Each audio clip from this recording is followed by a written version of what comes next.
مومنو، جب تم نشے کی حالت میں ہو تو جب تک ان الفاظ کو جو منہ سے کہو سمجھنے نہ لگو نماز کے پاس نہ جاؤ، اور جنابت کی حالت میں بھی نماز کے پاس نہ جاؤ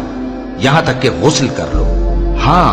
اگر بحالت سفر رستے چلے جا رہے ہو اور پانی نہ ملنے کے سبب غسل نہ کر سکو تو تیمم کر کے نماز پڑھ لو، اور اگر تم بیمار ہو یا سفر میں ہو یا کوئی تم میں سے بیت الخلا سے ہو کر آیا ہو یا تم نے عورتوں سے مقاربت کی ہو اور تمہیں پانی نہ ملے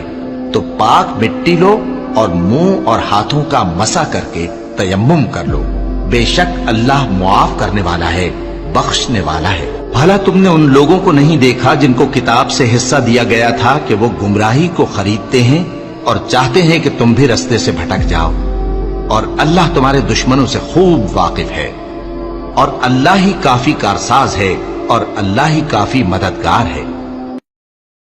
اور کوئی شخص نہیں جانتا کہ وہ کل کیا کام کرے گا، اور کوئی شخص نہیں جانتا کہ کس سرزمین میں اسے موت آئے گی،